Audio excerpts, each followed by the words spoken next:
after watching this one, I'm completely speechless.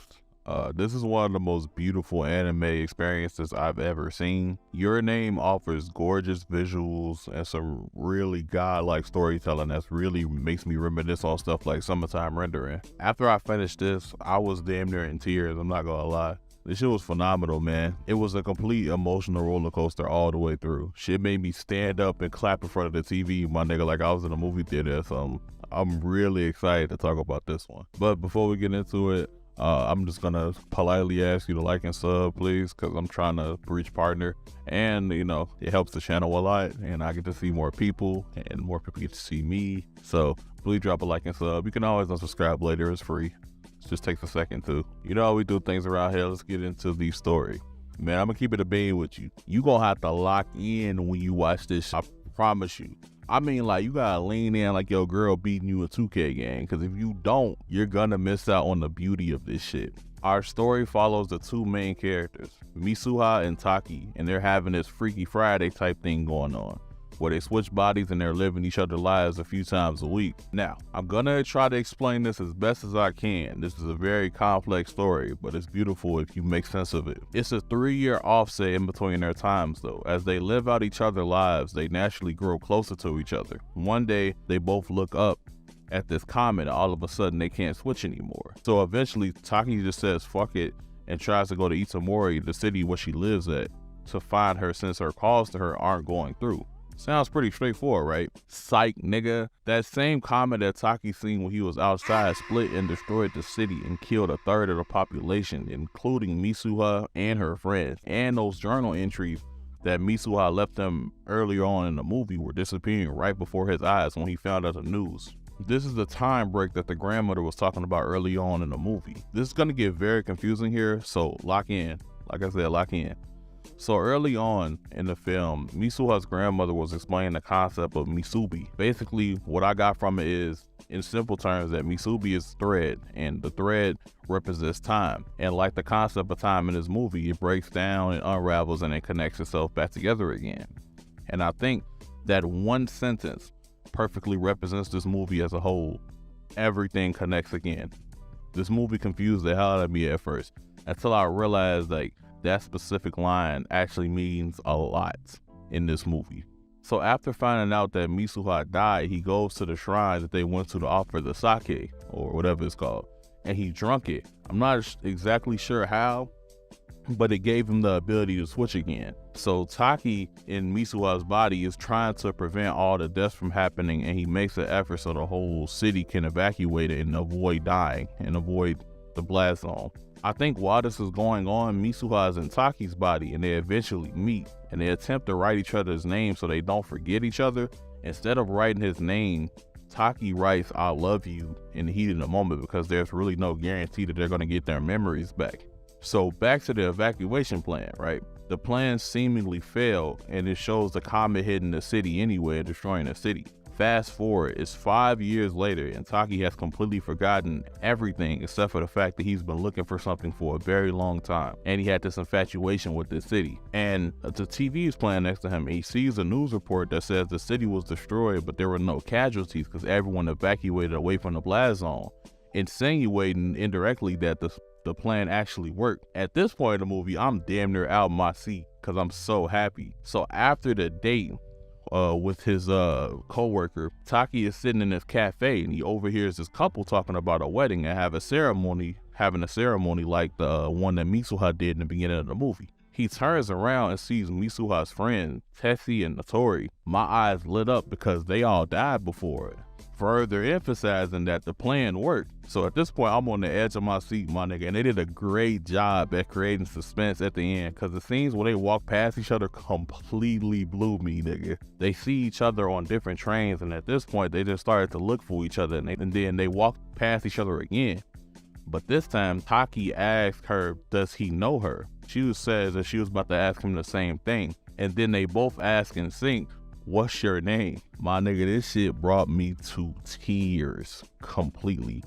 I know I said that it damn near made me tear up, but fuck that, I was capping, I ain't gonna lie. This is some of the best storytelling I've ever seen. It's so complex, but at the same time, it can all be explained in that one sentence. that Granny said earlier on in the movie, and it's so beautiful how that works. Like, it's so complex but so simple. It's not that many times that an anime gets this much emotion out of me. The story is phenomenal. It's easily one of the best stories I've ever seen. Like, it's elite storytelling. Like, a lot of people not gonna get this, and a lot of people were probably confused after watching this the first time. But once I realized that one line Granny was talking about Musubi and explaining the concept of it, that one line connected everything together, and it just blew my mind how everything made sense after that.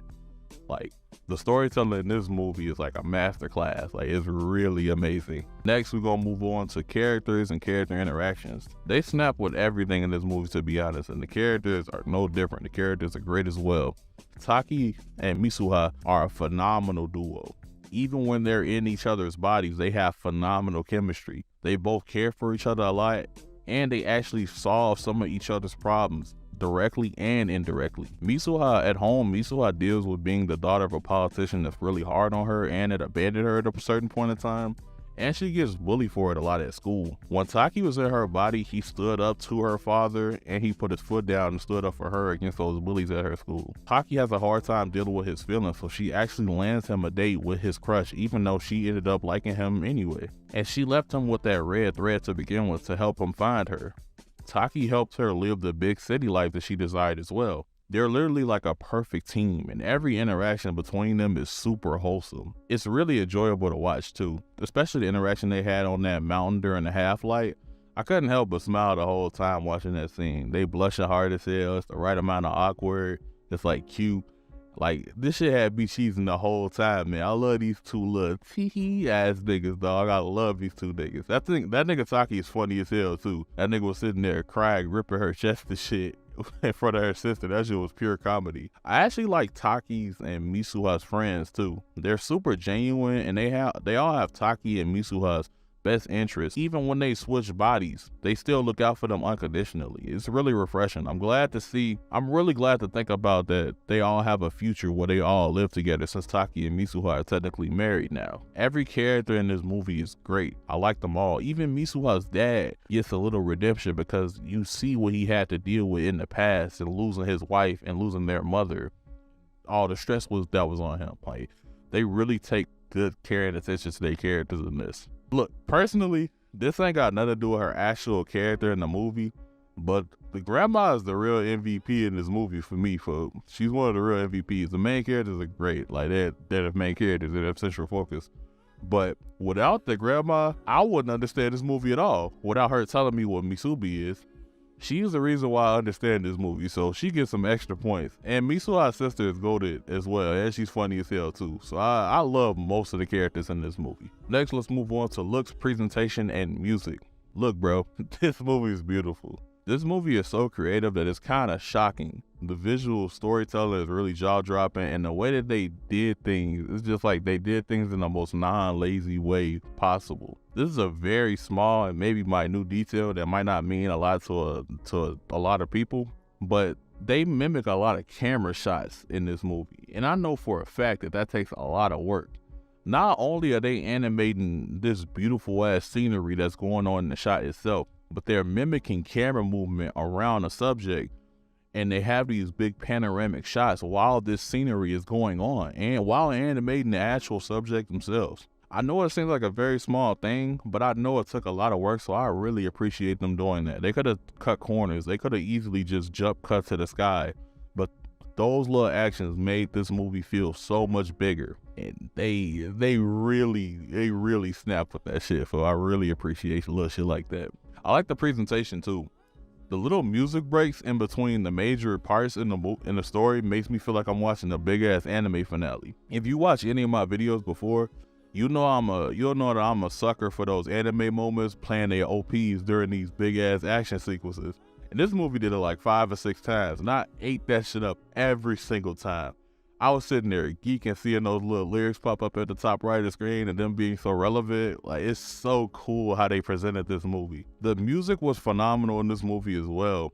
This is the first time where a movie's music felt super relevant to the story. The OST for this movie tells a story within itself, and the lyrics are super relevant to Your Name story. It's so cool. These anime need to put put away that damn piano shit, dog. Keep on making me sad and happy too much, man. The music was perfect in this movie, and it's such a big part of this movie that it has no choice but to be memorable. The whole OST, after I watched this movie, I just watched it like 2 hours ago. After I watched this movie, I listened to the OST all the way through like 4 times, like, and it slapped every single time. There's not really much more I can say, bro. Like, this is one of the best pieces of anime media I've ever watched, and I mean ever watched. It got real tears out of me, bro. Like, this is an experience and a half, and I promise you, if you pay attention and you lock in, like it's 5-5 round 11 a Call of Duty match, if you lock in, this will end up being one of your favorite pieces of fiction of all time. It's a bold ass claim, but I'm gonna stand by it 1000%. Please watch this now. Don't rob yourself of one of the best anime movies of all time before you even say thank you, bro. You're welcome, gang. You're very welcome. It left me speechless, bro. Like, it really left me speechless. It got so much emotion out of me. It was such an emotional roller coaster. I was engaged the whole time. I was sad. I was happy. I was confused. I was curious. Like, I was perplexed. Like, it's so, give you so many feelings all in one film. And I think this is easily one of the best anime movies of all time, and one of the most enjoyable watches I had in a while when it comes to anime. It just they took that extra step. It's always an extra few steps that people just cut through, and that's not really necessary.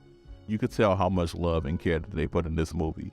And man, I appreciate every bit, every work, every frame drawn, every piece of artwork, every piece of concept art, every scrap story element, every story element that was left in. I appreciate every staff member that worked on this. Like, this was a beautiful piece of anime. Like, man, that's it for me, man. I can go on all day talking about this shit, but I really love this movie. Your Name is great, man. Please watch this. Please watch this. I beg of you. As always, man, have a great day. Peace. After watching Your Name, I took a bit of a recovery phase because that movie had me in shambles. But in the end, I decided to watch the full movie series that Your Name was a part of. So we're going to talk about the next film in this series, Weathering With You, which is actually a really great movie. This movie is a great watch. It has some amazing messages within it. This movie is actually pretty simple when it comes to storytelling, but the visuals and the storytelling and music combine to make something that's super memorable. So without further ado, let's talk about Weathering With You. So, you know how we do things around here. We start off with the story. Like I said, the story in Weathering With You is actually pretty simple compared to its predecessor. But that's not a bad thing, as simple does not mean ineffective. This story was a really pleasant and heartwarming experience that offers some really cool messages in the end. Our story follows a girl becoming one with the sky and becoming this being called the Weather Maiden. We follow a 16-year-old runaway boy named Hodaka. He ran away from his home to Tokyo to pretty much find a new life in the city. This is an important detail later on, but Tokyo has had some very weird weather recently. It's been nothing but record-breaking rain in the middle of the summer. He has a bunch of trouble finding employment since he's a minor. He starts to struggle since he can't find a job. He eventually ends up living with a guy who saved his life on the boat ride to Tokyo named Kisuke. Although the pay is low, he's finally found his place where he wants to stay at this point. He likes it there. One day he sees the same girl that gave him that free burger at the McDonald's walking to this shady club with this same guy that tripped him in front of that same club when he was homeless. Hodaka attempts to save her and ends up and douche on that nigga, and they end up running away together. We learn that her name is Hina, and she has the power to essentially control the weather, and she's living with her little brother Nagi and taking care of him all on her own since their mother died. She's been struggling to make ends meet, and she's looking for a job so she can take care of her brother essentially. Hodaka has this really good idea to make her have the sunshine for money, because people around want the sun to shine eventually because the weather's been so bad. And they work together and they make it a pretty lucrative business, to be honest, but there's a catch. And there's always a catch in one of these movies. She's a being that's a part of this legend called the Weather Maiden, and she will have to sacrifice herself if she wants the weather to go back to normal. And she learned this from Nasumi when they were all at that park. This anime reinforces a very important principle that I live by, and that principle is 12. The police was me riding hard as hell in this movie. Hidoka, Hina, and Nagi were all getting hounded by police for a huge chunk of this movie. They were getting chased down by this nigga Special Agent Arigato with this nut-ass Kuwabara cut. Folks got that fat ass, "You're a Meshi," on top of his head, fat head ass. I don't like folks' ass at all, if you can't tell. They're trying to get him back home since his parents filed a missing persons report, but instead he decides to run with Nagi and Hina. The reason that Nagi and Hina are running is because they're trying to separate them since Hina lied about her age. She's not actually 18 years old. This sequence had a pretty nice touch that I don't know if I'm reaching here, but when they were getting chased, it seems like the worse the situation got, the worse the weather got, because it started snowing and stuff, which was a really cool detail if that's what they meant to do. After getting chased by the police for a while, end up staying in this hotel, and they share this heartwarming sequence of them just hanging out and having fun. And they show that Hodaka just wants this to be his life, him, Nagi, and Hina. And it's just such a cool, like, heartwarming little sequence. But at the end of the night, Hina asks Hodaka a pretty important question. She asks him if he wants the rain to go away, and he says yes, and then wakes up to sunlight after having a bad dream about Hina. I think that scene was actually super cool. Maybe I'm thinking a little bit too deep, but I don't think Hodaka realized how serious of a question that was to Hina.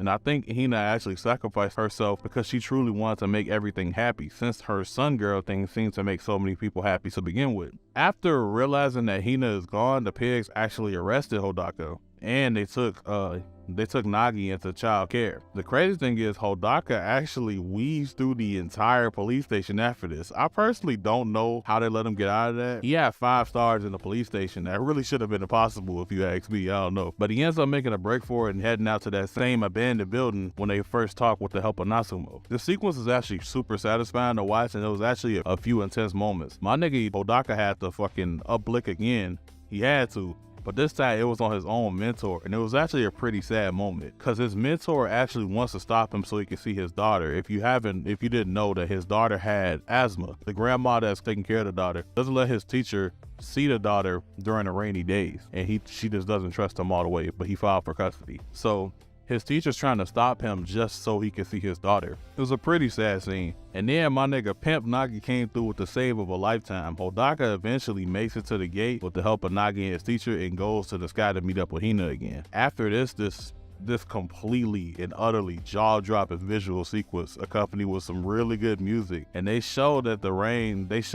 the end of this sequence that the rain comes back, symbolizing that Hina is indeed back. I'm gonna keep it a bean. I've never been so happy to see rain, my nigga. Like, I ain't gonna lie. I'm glad they actually did that instead of just telling us that she's back too. I think that's a pretty nice touch. The movie ends out 3 years later. 3 years pass, Hodaka actually graduates and he's serving probation, and he goes back to a flooded Tokyo to meet with Hina. And he found out that his teacher actually got to see his daughter anyway. And he even kept the cat that he fed in the beginning of the movie, which is a nice touch. The cool thing about how this movie ended off was the fact that they acknowledged the circumstances of their decisions. Hodaka realizes that he's the reason that Tokyo is flooded, but he also accepts the burden being on him in exchange for Hina. There's a little nod to the people that watch Your Name as well in this movie. This film also shows cameo of Taki and Misuha. I didn't even realize that was Misuha selling the rings until I seen the red tire area, and it was a pretty great touch. It was actually pretty rewarding since I endured that emotional roller coaster. Overall, I honestly love the story for Weathering With You. It's a love story that's pretty grounded outside of a few supernatural elements, and it reminds me of the most important teaching in all of our lives up until now, which is 12.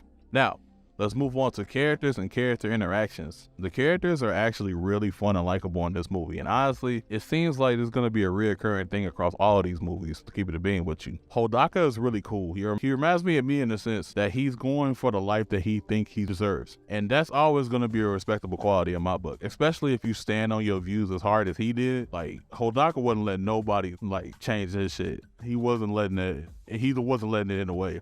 I like how committed he was. I really like how committed he was. He was literally like looked at as a psychopath for the majority of this movie. Didn't let it phase him one bit. He also got Hina back in the end at the cost of the whole city, which is a really cool thing about their relationship. It doesn't matter if the world is crumbling around them. They're really just fine as long as they have each other. And Hodaka doesn't waver on his priorities either. He realized that he sacrificed everyone's normal world in Tokyo to get her back. He even realized that those rainy days don't even matter when he has his true sunshine right in front of him the whole time. My nigga, that felt gross to say. That was so cheesy, Jesus Christ. Hodaka also didn't hesitate to pick up blick on these goofy ass niggas too, which is an aspect that I love about his character. He really will let nothing get in the way from what he wanted to do. Hodaka is a super well-rounded character and a really good protagonist figure in this movie. Hina is really cool too. She's really sweet. She really just wants two things in life. She wants to take care of her brother and she wants to make people happy. Her role as a Sunshine Girl was actually a pretty good story element. I ain't gonna lie, when I was an hour into this movie, I was waiting for some sad shit to happen.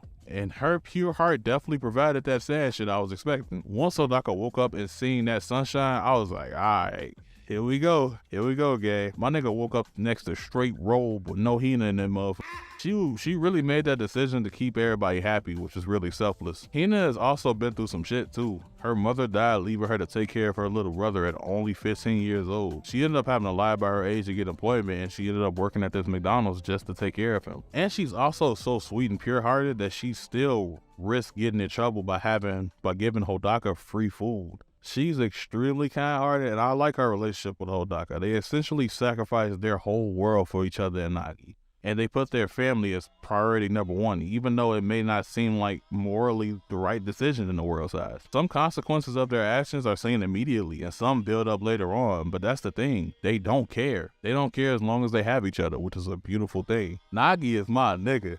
Lil bro got the bops. I ain't gonna lie, he got the bops for real, folks. What? I got hoes. Nagi got the hoes, dog. I love this nigga Nagi, dog. He's such a cool little dude. He's as likable as a character as you gonna get. That plan he came up with was so golden, and it really made me happy to see him and Hodaka interact with each other so much. He's super smart, and overall, he's just a good kid with a good heart too. Outside of the main duo, Nagi is definitely one of my favorites in this movie. Hodaka's mentor Kisuke and his niece Nasumi were super cool too. After the first watch, I didn't realize how sad Kisuke's situation was. The weather was literally keeping him from seeing his daughter, and he tries to stop Hodaka from seeing the person that he loves in exchange to see the person that he loves, which is actually a really sad situation if you think about it. That also shows the possibility of the world being a better place if those two weren't together. But he eventually dug deep and ended up helping him anyway. I know that took a lot. Nasumi was really cool too. She was just like super supportive of Hodaka, which is like a really cool thing. Even to the point where she risked getting into legal trouble, which is super cool because she really didn't even have to do that for real. The characters in this movie are extremely likable, and each interaction feels so satisfying because there's just enough character personality shown in these conversations to the point where it doesn't feel forced. Big shout out to all the vocal performances in this film. You all killed it, and I really appreciate the work y'all put in to make this movie happen.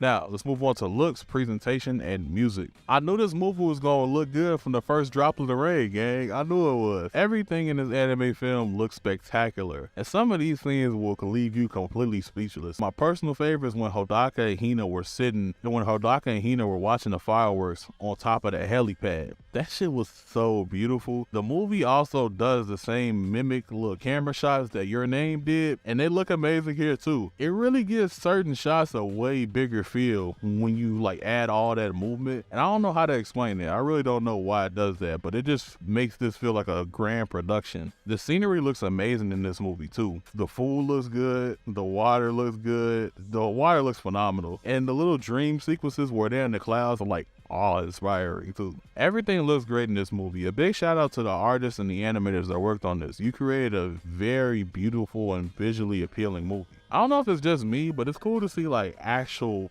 real life branding in these movies. It just makes it feel more real in my opinion. Like it was pretty cool seeing McDonald's in a damn anime for some reason, like Hodaka opening the damn Pepsi. Like I think that was pretty cool. Music is done by Rad Wimps again, meaning that we're in safe hands again, my boy. And they did not disappoint. The soundtrack to this movie was great, and I pretty much got all the main soundtrack songs in my library, so I'm definitely going to be listening to this for the next couple of weeks. That song at the end where they were falling through the sky was perfect. Also, the ending song is phenomenal too. They just make the perfect songs for these movies, and they make me smile every time I hear them. They hit me like right in the heart every single time. Thank you, Rad Wimps, for treating us to yet another beautifully crafted soundtrack. I really appreciate it. This movie shows me one thing, and it shows that you don't need a super complex story to make something worthwhile. Whether or not you is yet another adventure that the whole family can experience and enjoy. Shit, this might be one of the first movies that I watch with my kids whenever I have them. It's super easy to follow, but it's just as breathtaking as Your Name is. This is one hell of a successor, gang. I'm not gonna lie. This movie series has been super super impressive so far, and it's making me like really look forward to watching Suzume. Weathering with You is definitely worth the watch. It's something chill and super sweet to watch, which is what I needed because I watched A Silent Voice, Your Name, and the first episode of Oshi no Ko all around the same time. So this is a good break from all that sad shit. I love this, man. I love this movie. It was super satisfying. Please give it a watch, and thank you to everyone that had a hand in making this masterpiece. But that's all for me, man. Always have a great day. Peace. So I've seen quite a few anime films now, and gang, I think I can confidently say that nothing could prepare me for how beautiful Suzume turned out to be. Makoto Shinkai has completed his three-peat for sure. Making Your Name, Weathering With You, and Suzume in a row is super impressive if you really think about it. Dog, Suzume went above and beyond despite me having high expectations from watching the previous two films. I heard a lot of people comparing this to Your Name, and a common opinion that I've seen is that it's not as good as Your Name. And I do agree with that to a certain extent, but there are some things that Your Name does a little bit better than Suzume, but there's also some things that Suzume does better than Your Name. So let's talk about it. Before we get into it, as always, make sure you hit the like, subscribe button and the notification bell for more anime analysis and review videos just like this. So, we do things right here. First, we start off with the story. The story in this movie is phenomenal, plain and simple. These films so far have all really had like bizarre and unconventional storylines, and this was no different. So let's do our quick recap and summary. Our story follows a high school girl named Suzume who stays with her aunt Tamaki. Suzume's mother passed away when she was very young at like 4 years old, and her aunt took her in and raised her as her own basically. One day, on her way to school, she rides by this guy she's never seen before, and this guy asks her if there's any ruins around so he can find this door that he's looking for, and she gives him the directions to him. Curious about the guy, she ends up going to these ruins herself and finds the door that he was looking for. She opens it and finds this realm that she was in when she was a kid not too long ago. At the beginning of the movie, they showed it. Realizing that she can't get through, she then picks up this statue, and this statue turned into a damn cat. So she was like, hell no, I got the fuck on, as she should. But she left the door open. She went to school, and then when they were eating lunch, she sees a cloud of smoke coming from those same ruins that she told the guy about. And she rushes back to find that exact same guy trying to close the door that she left open, and the smoke is coming from that door that she opened. After a struggle on successfully closing it, we found out that his name is Sota. He's a closer. A closer is responsible for locking these gates to the ever after, which is that realm that Worm stays in. The smoke that she's seen is a worm. That same cat pops up and turns this nigga Sota into a chair, and it turns him into the chair that Suzume's mother made for her and the one that she still has. So long story short, they're trying to close more gates and try to get Sota his body back at the end of the day. Now that I laid out the basic version of the plot, I must say that the way that they handled this was really good. This whole supernatural journey was fun to experience, especially when they evolve these cool ass like regular people on the way to the end goal. This shit has some good ass plot twists in it too. I really love how they presented them too, man. And I also love how some things were left up to our own interpretation. I'm always giving bonus points for that. The reveal of the second keystone during that intense ass moments between Tamaki and Suzume was actually really surprising. It really broke up all that emotional tension with wait, what's up with this big ass black cat over here? I thought that was really kind of funny, I ain't gonna lie. The reveal of the cat Daijin's purpose was really godlike in my opinion. Revealing that he was leading them to these gates and actually trying to help Suzume this whole time was pretty shocking, and it instantly made me fuck with him as a character. It's pretty open-ended too. When they revealed that, I was kind of thinking like what his purpose was and why did he do Sota like that if that was his purpose. And I actually have a couple reasons. I thought of a couple reasons. Daijin actually took a liking to Suzume. You can tell in the actual story. He actually wanted to be her cat like he said. And I think that Daijin was using Sota to motivate Suzume, since essentially that was the only way that she would be able to end all this, if that makes sense. I think that shit is pretty genius if that's the route they went, in my opinion. I think that shit is pretty genius. The ending scenes were extremely powerful too. Connecting back to the first scene in the movie was a really great touch. Watching Suzume talk to her younger self that was stuck in the ever after was extremely beautiful and extremely emotional along with it. Seeing how helpless she used to be after her mom passed away and kind of revealing that she hasn't even fully gotten over it herself was fire too, I ain't gonna lie. This scene was super impactful in this movie, and I love the way they handled it and presented it. The ending sequence was raw as hell too, showing that her and Tamaki went back home, and on the way home they stopped at and linked up with all the cool people that Suzume met on her journey was a cool ass addition. Him that Suzume becoming a nurse like her mother was fire too. And of course seeing Sota come back and having him and Suzume meeting the exact same place where they met the first time was an amazing touch. Hats off, bro. Well played. Story was handled in this movie in a very phenomenal way, and I'm extremely impressed at how they made this one stand out amongst the rest. Compared to Your Name, I would definitely say the story in Your Name is definitely better, but I think it's supposed to be, if that makes sense. Your Name dealt with time travel and has way more lanes and avenues for complex and engaging storytelling and the story elements. It's a lot of ways you can theorize about the story's outcome in Your Name. Suzume's story is a bit more linear, and I don't think that's a bad thing. I think it's just a little bit more simple and approachable, if you ask me, because Your Name was actually pretty complex.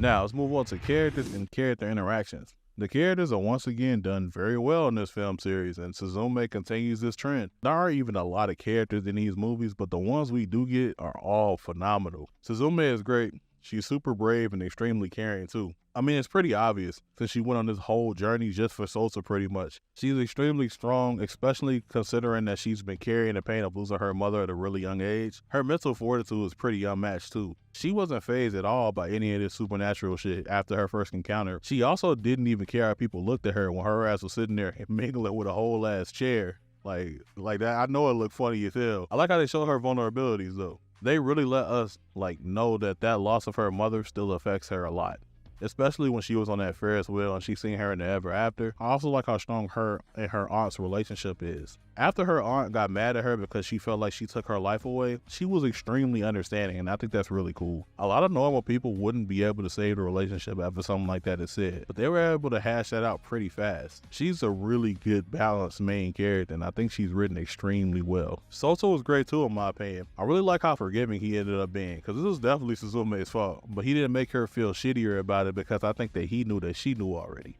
He's a really good representation of a lot of guys in the world, in my opinion. For a while, he puts on this everything is okay front to Suzume and seemingly accepted his fate and ignored what he actually wanted. But by the end of the movie, he was actually able to break through that it is what it is and this is how it's supposed to be type mindset, and finally was able to express loudly and confidently what he desired without the strong guy front, which is actually really cool. He's actually a closer because it's a job that needs to be done. It's not because it's his passion. He wants to become a teacher. He wants to spend time with Suzume. He already has this ideal life that he wants. It's just external influences that push that further and further away from reality. I really like how they use that front to comfort Suzume though, the whole way through.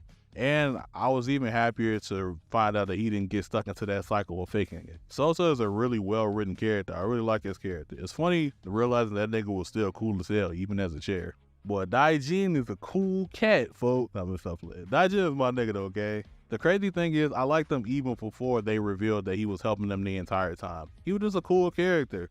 He really cares for Suzume a lot, and he does everything to lead her in the right direction, even if it makes her hate him, which is wild. It's a crazy cool thing what they did with him. I really like how he sprung to life once Suzume realized that he was helping. He was just a good-ass character, and he was a really effective character in the story as well. I really like how they did Daijin. Tamaki was a great character too. I like how they exposed her mindset over time. I definitely wondered in the beginning why she hated guys so much, and she didn't want Suzume to talk to any guys like that. But when she had the little argument with Suzume, it made sense, and it immediately clicked. She blames Suzume for her not being able to live her life and date, and she's been telling Suzume not to date because she's kind of envious of her and she doesn't want her to experience it if she can't. I know this all sounds like super selfish, and it is, and that's why I'm glad she let Suzume know that she only thinks like that less than 10% of the time, I should say. And the good outweighs the bad easily. I'm really glad that she let her know that. Tamaki is a great character. They took a really realistic approach with her mindset, and I really like how they revealed it over time and shown how she actually felt about the situation. All the people that Suzume met on her journey were really cool too. Serizawa was really cool. Miki, Rumi, and her kids were really cool. Chika was really cool too.